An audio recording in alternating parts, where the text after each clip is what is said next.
India news आपके साथ हूं मैं सोनल दहिया। शुरुआत बड़ी खबर के साथ करते हैं। शाम 5 बजे छठे चरण का चुनाव प्रचार थम जाएगा।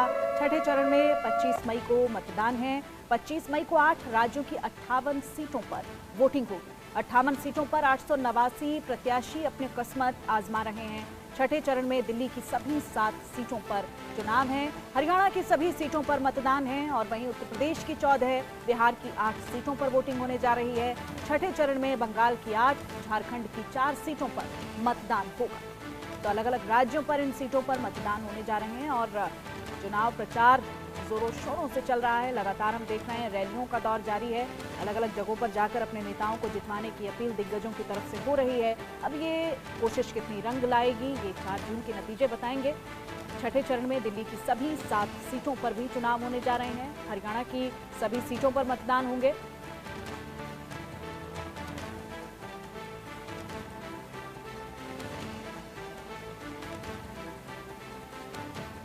तो लोकसभा चुनाव के 5वें चरण की वोटिंग के बाद अब बारी छठे चरण के चुनाव की है। इस फेज में 8 राज्यों और केंद्र शासित प्रदेश की 58 लोकसभा सीटों पर 25 मई को मतदान होना है। इन 58 सीटों पर 889 प्रत्याशी अपनी किस्मत आजमा रहे हैं। ये चरण ऐसा है जिसमें राजधानी दिल्ली की सभी 7 सीटों पर चुनाव होने हैं। इतना ही नहीं, दिल्ली से सटे हरियाणा की सभी सीटों पर इस चरण में सियासी दलों की परीक्षा होनी है। हरियाणा में सबसे ज्यादा 223 और जम्मू कश्मीर में सबसे कम 20 प्रत्याशी अपनी किस्मत आजमा रहे हैं। वहीं उत्तर प्रदेश की 14, बिहार की 8, हरियाणा की 10, दिल्ली की 7, पश्चिम बंगाल की 8, ओडिशा की 6 और जम्मू कश्मीर की 1 सीट पर चुनाव होना है। जम्मू कश्मीर की अनंतनाग राजौरी लोकसभा सीट पर तीसरे चरण में चुनाव होना था, लेकिन अब छठे चरण में वोटिंग है। छठे चरण में जिन 58 लोकसभा सीटों पर 25 मई को चुनाव होना है, उन पर पिछले चुनाव में बीजेपी का दबदबा था। 2019 के लोकसभा चुनाव में इन 58 संसदीय सीटों में से बीजेपी 40 सीटें जीतने में कामयाब रही थी।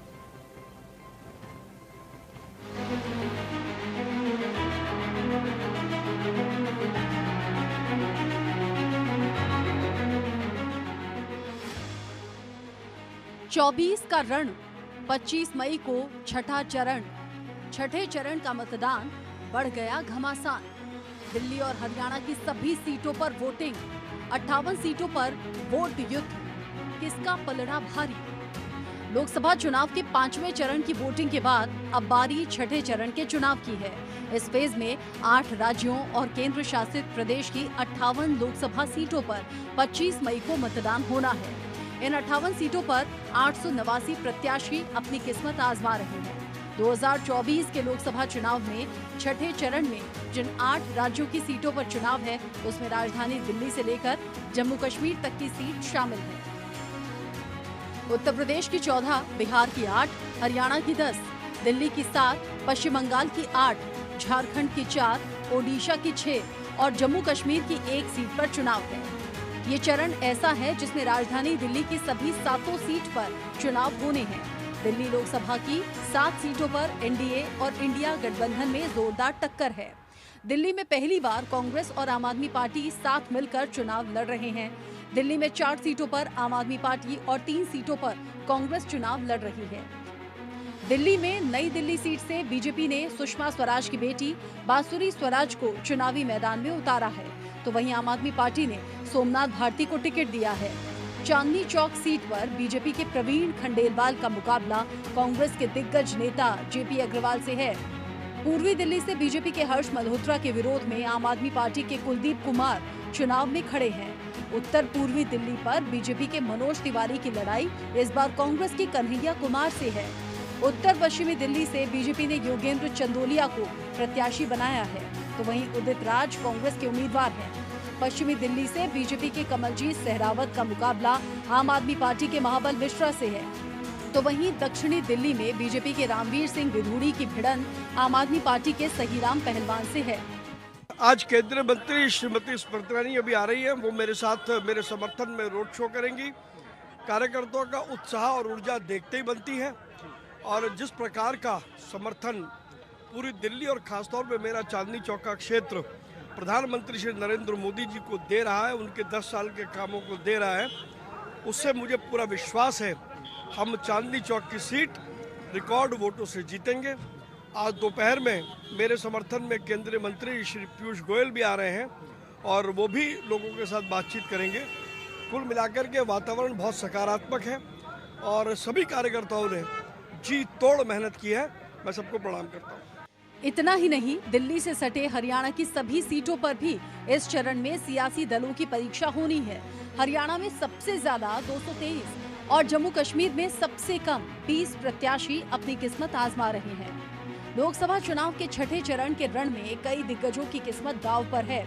इस चरण में पूर्व मंत्री मेनका गांधी, कृपाशंकर सिंह, जगदम्बिका पाल, दिनेश लाल यादव उर्फ निरहुआ, धर्मेंद्र यादव, भीष्म शंकर उर्फ कुशल तिवारी, लालजी वर्मा, मनोज तिवारी और बांसुरी स्वराज जैसे दिग्गजों की किस्मत ईवीएम में कैद हो जाएगी। छठे चरण में जिन 58 सीटों पर 25 मई को चुनाव है, उन पर पिछले चुनाव में बीजेपी का दबदबा था। 2019 के लोकसभा चुनाव में इन 58 संसदीय सीटों में से बीजेपी 40 सीट जीतने में कामयाब रही थी। बीएसपी 4 सीटें जीती थी, TMC 3, BJD 4, JDU 3, LJP 1, AJSU 1 और नेशनल कॉन्फ्रेंस भी 1 सीट जीतने में सफल रही थी। इसके अलावा समाजवादी पार्टी भी 1 सीट जीतने में सफल हुई थी। कांग्रेस, आम आदमी पार्टी, आरजेडी जैसे दल अपना खाता तक नहीं खोल सके थे। बीजेपी ने हरियाणा और दिल्ली में क्लीन स्वीप करने में कामयाबी हासिल की थी। छठा चरण ऐसा है जहां कांग्रेस के पास एक भी सीट नहीं है, जबकि बीजेपी का एक छत्र राज कायम रहा था। कांग्रेस को अपना खाता खोलने ही नहीं, अगर सत्ता में वापसी करनी है तो बीजेपी के दुर्ग को भेदे बिना ये संभव नहीं है। पीएम मोदी को सत्ता की हैट्रिक लगानी है तो अपना दबदबा बनाए रखना होगा। इसके अलावा क्षेत्रीय दलों की भी अग्नि परीक्षा इसी चरण में होनी है। ऐसे में देखना है कि छठे चरण में किसका पलड़ा भारी रहता है। Bureau report, India news. मुझे ये बताएंगे कि किसका पलड़ा भारी रहता है, कौन सरकार बनाकर ले जाता है। और सबसे बड़ी बात, मुद्दों की भरमार है। हर राज्य में हम देख रहे हैं लगातार चुनावी रैलियां चल रही हैं, प्रचार चल रहा है। ये प्रचार अब किसके पक्ष में जाएगा, जनता किसके वादों से आश्वस्त होगी, ये समय बताएगा। हमारे साथ तमाम मेहमान जुड़े हुए हैं। Alok Mehta, editorial director ITV हमारे साथ जुड़े हुए हैं। अरविंद मोहन, कंसल्टिंग एडिटर हमारे साथ हैं।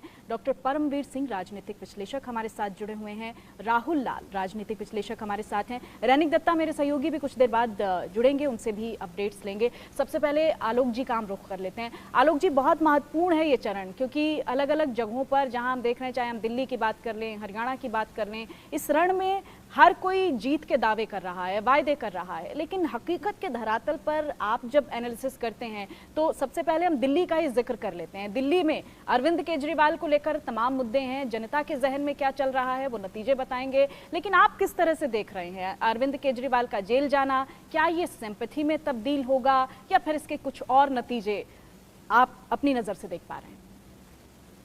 देखिए, इसमें कोई शक नहीं है कि पिछले हाल के नगर निगम के चुनाव में भी आम आदमी पार्टी जीती थी, तो सहानुभूति। लेकिन पहले से स्थिति इसकी बदली कि भाजपा ने अपने सारे उम्मीदवार बने। जेपी अग्रवाल जैसे चांदनी चौक में आज भी मैं मानता हूँ कि प्रवीण केजरीवाल जी के साथ उनका एक मुकाबला हो सकता है। लेकिन कांग्रेस इतनी कमजोर, उनका विरोध तो शीला दीक्षित से लड़ाई लड़ते लड़ते उनकी जिंदगी निकल प्रदेश अध्यक्ष रहे और वो संपन्न व्यापारी परिवार के हैं। मैंने बड़ा समर्थित रहे, पुराने इंदिरा गांधी के साथ काम किया। लेकिन आज चुनौती इसी तरह की है कि अब उनको इस इलाके में कपिल सिब्बल जी उनको कितना साथ दिए आप जानते हैं। पिछले सालों में कोई ऐसा बड़ा उन्होंने पॉलिटिकल काम किया नहीं, उसका नुकसान उनके बेटे बल्कि सक्रिय है। तो लेकिन उनको पार्टी ने कह दिया चूंकि आप करिए, तो मध्य प्रदेश में इंचार्ज बनाया था, उनको इसलिए हटा दिया कि वहाँ वो कमलनाथ उनको स्वीकार करने को तैयार नहीं थे। हाईकमांड तो इतना कमजोर था कि उन्होंने उनसे उनको वापस कर लिया। सुरजेवाला जी को भेजा और मध्य प्रदेश में सफाया हो गया पूरी पार्टी का, मतलब काफी हद तक हार गई। ऐसी स्थिति में हाँ, जैसे बांसुरी स्वराज है, उनका एक क्लीन इमेज, एक अच्छा पीछे वो मोटे विद्यार्थी क्वेश्चन वगैरह में पीछे सक्रिय थी, एकदम ओपनली आई लीगल सेल में रहने के बाद भी। लेकिन ऐसे जो चेहरे आते हैं जो देश में एक बड़ा बदलाव की उम्मीद जगाते हैं कि एक कंजर्वेटिव पार्टी में भी लोग कहते हैं कि भाई बीजेपी कंजर्वेटिव, उसमें एक मॉडर्न विदेश में भी पड़ी हुई। अब इस बार देखें, भाजपा ने ऐसे कई लोग जो संघ के लोगों को हटाकर, जहां यदि संघ का आदमी उम्मीदवार बिहार में, यूपी में, दिल्ली का नहीं कह रहा हूँ, लेकिन ऐसे कई, दिल्ली में भी ऐसे थे जो संघ के विशुद्ध परिषद के थे, वो तो पिछले चुनाव में पीछे हट दिया। धीरे धीरे पीढ़ियों के अंतर से, इसलिए बीजेपी का परिणाम तब भारी हो सकता है जब उनका संगठन, जिसके कल की मीटिंग देखिए आप, उसमें चारों उम्मीदवार थे, बासुरी स्वराज और पूरा जहां प्रधानमंत्री की 2-2.5 लाख आदमी, मतलब मैं भी दिल्ली से सालों से नगर निगम 22 से कवर कर रहा हूँ, इसलिए मैं कह सकता हूँ, वहां गया तो नहीं था कल, लेकिन हमारे संवाददाता और जो साथी हैं उन लोगों से बात करके तो ये सही है कि रिस्पांस लोगों का यदि रहता है वो वोट में कितना कन्वर्ट होगा, मैं भीड़ को नहीं कह रहा हूँ, लेकिन हाँ कुछ ऐसी, एक बच्ची कल गिर गई, बच्चा है, जान बच गई। बांसुरी स्वराज का जो निकल रहा था रोड शो दिन में, वो ऊपर से चूंकि देखने की उत्सुकता, कह रहे एक युवा हमारी आ रही, इत्तेफाक है कि वो ऐसी जगह गिरी जो तुरंत दक्षिण दिल्ली का और नई दिल्ली के इलाके में ही कहीं पर। तो मेरा मानना है कि लोगों में उत्सुकता है कि युवा चेहरे आ रहे हैं, कोई अच्छे काम करने वाले लोग कौन कौन आ रहे हैं। यदि अब कई बारों में हम असहमत हो सकते हैं कि भाई ये तिवारी जो है वो तो बड़ा गायक रहे हैं, लेकिन पूरी दिल्ली में यूपी और बिहार का जितना वोट है, जो उन्होंने गांव में काम नहीं किया उसका नुकसान उनको हो सकता है, मैं आज भी कह रहा हूँ। लेकिन हाँ उनकी पॉपुलैरिटी, लोग कहते थे भैया हमारा तो है ना, दिल्ली में हम लोग 30 लाख 40 लाख लोग हैं, हमारे लिए यूपी और बिहार का आदमी दिल्ली में जो है पहाड़ का आदमी, धामी जी ने किया यहाँ पर, उसका असर धामी जी का यहाँ कितना अंदाज नहीं, लेकिन है कि हमारे अरे पूर्वोत्तर का आदमी आके कह रहा है बहन आपको वोट दे रहा, उस सबका असर जिन पार्टियों के पास है। कांग्रेस के पास ऐसे लोग हो कि कांग्रेस यदि खाली किराए पर लाए गए लोग होंगे, जानते ही नहीं कि चांदनी चौक का गली कौन सी है, यहाँ हम लोग आज भी यदि आप मुझे कहेंगे तो मैं आपको बिल्कुल अंदर के गलियों में ले आ सकता हूँ, लेकिन जो बाहर से आया होगा वो तो भटकता रहेगा, उसे रास्ता ही गूगल नहीं बता पाएगा, गूगल हमारा घर का रास्ता नहीं बता पाता, पुलिस के अफसर मध्य प्रदेश से आते हैं तो ये आप अंदाज लगाइए, क्योंकि कई गलियां कई मोहल्ले ऐसे हैं जो गूगल में भी समझ में नहीं आएंगे। बिल्कुल, तो गूगल वर्सेस जो पार्टियां हैं वही कुछ कर सकती है यदि है, लेकिन बीजेपी का संगठन कमजोर रहा है, मैं नहीं कह रहा हूँ कि बहुत अच्छा रहा, हर्षवर्धन भी हट गए तो बड़ा नेता कोई, देखिए मुख्यमंत्री का चुनाव नहीं है, ये मोदी के बल पर है, जिसकी मीटिंग 2 उनकी हुई है, इधर यमुना पार में हुई है, उधर हुई, या अमित शाह गए या और जो लोग जा रहे हैं, राजनाथ सिंह जी भी गए, तो मुझे ऐसा लगता है कि इनकी क्रेडिबिलिटी दांव पर है, उम्मीदवार नए 5 लाने से 6 लाने से उसका ये फायदा बीजेपी के पास ज्यादा है, आम आदमी पार्टी संगठन नहीं है। जब जिनके आपने बांसुरी स्वराज के खिलाफ जो खड़े हैं, मैंने पत्नी को कुत्ते छोड़ करके, और कितना अदालत में मामला चला, ठीक है बाद में समझौते हो गए, लेकिन वो बहुत ही गंभीर मामला था, हम सब आप उसकी आलोचना करते हैं आज भी कि भाई ये तो कोई घटना हुई तब भी वो ठीक है, पत्नी तो भारत की पत्नी स्वीकार कर लेती है बाद में, लेकिन ऐसे उम्मीदवार यदि है तो उसको कौन चुनेगा मेरे हिसाब से। बिल्कुल आलोक जी, अरविंद जी जिस तरीके से आलोक जी अभी जिक्र कर रहे हैं कि कुछ ट्रेंड्स को बदलने की कोशिश हुई है बीजेपी की तरफ से, कुछ युवा चेहरों का वो जिक्र कर रहे हैं, साथ साथ जो आरोप कांग्रेस पार्टी की तरफ से, जो विपक्षी पार्टियां हैं उन पर जो बीजेपी की तरफ से लगाए जाते थे, सत्ताधारी पार्टी की तरफ से जो आरोप लगाए जा रहे थे नेपोटिज्म के, इस तरीके के भी जो सीट जब सामने आए हैं चेहरे, तो उनमें घिरते हुए बीजेपी भी अब कहीं ना कहीं नजर आ रही है। आपको क्या लगता है कि ये ट्रेंड्स बदलने की कोशिश कितनी कामयाब होगी, या फिर जिन आरोपों में घेरने की कोशिश बीजेपी की तरफ से, सत्ताधारी पार्टी की तरफ से कांग्रेस को है, क्या उन्हीं आरोपों में बीजेपी घिरती हुई नजर आ रही है?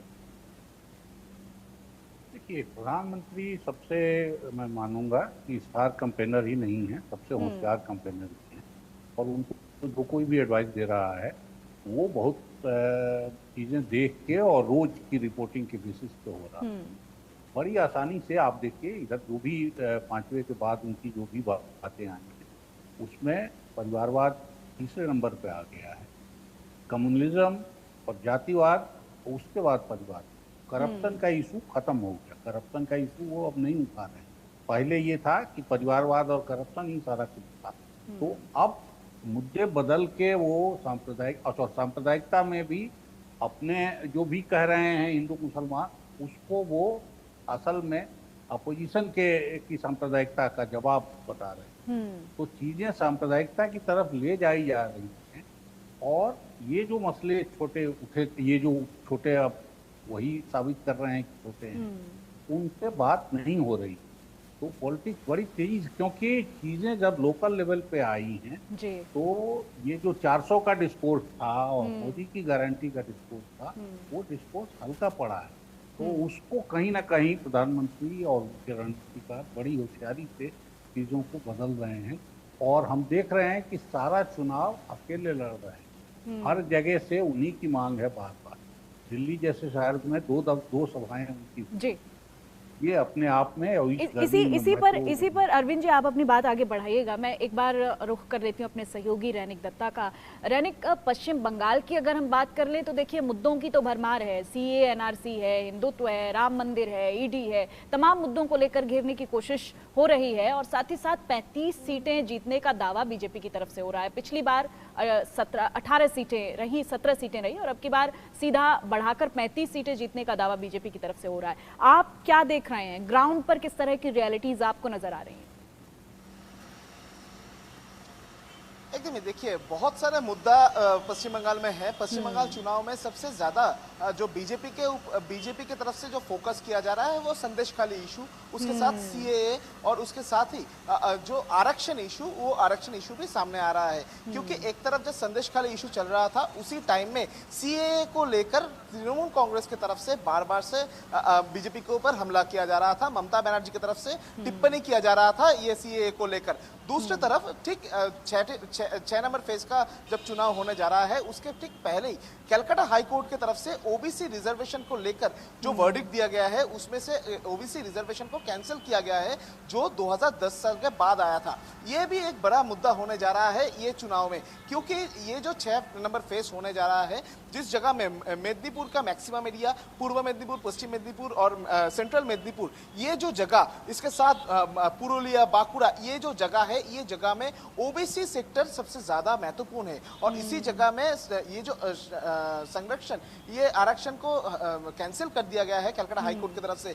तो ये एक सबसे बड़ा मुद्दा होने जा रहा है इस चुनाव में। और दूसरी तरफ अगर बोला जाए स्टेट का जो स्कीम, वो स्कीम भी एक फैक्टर होने वाला है इस चुनाव में बीजेपी और टीएमसी के बीच में। कौन सा स्कीम? वो स्कीम है टीएमसी की तरफ से जो स्कीम तैयार किया गया था, लक्ष्मी भंडार। ये लक्ष्मी भंडार एक महत्वपूर्ण हिस्सा होने जा रहा है इस चुनाव में, क्योंकि ये जो सेक्टर में ये 8 जगह में जो मतदान होने जा रहा है, इस जगह में महिला वोटर का संख्या सबसे ज्यादा है और इसी वजह से महिला वोटर को ये जो लक्ष्मी भंडार मिलता है इसका इफेक्ट वोट बैंक में मिलेगा कि नहीं, वोट का ईवीएम में मिलेगा कि नहीं, ये पता चलेगा 4 तारीख को। और ये जो जगह में सबसे हॉट सीट अगर बोला जाए तो तमलुक, काथी और नंदीग्राम ये जगह है, क्योंकि नंदीग्राम में 2021 साल में दिखा गया था, ममता बनर्जी खुद पार्टिसिपेट किए थे, कंटेस्ट किए थे शुभेंदु अधिकारी के अगेंस्ट में और शुभेंदु अधिकारी उसी जगह में ममता बनर्जी को हरा के अभी लीडर ऑफ अपोजिशन है और उस जगह को बोला जाता है अधिकारीगढ़, यानी शुभेंदु अधिकारी का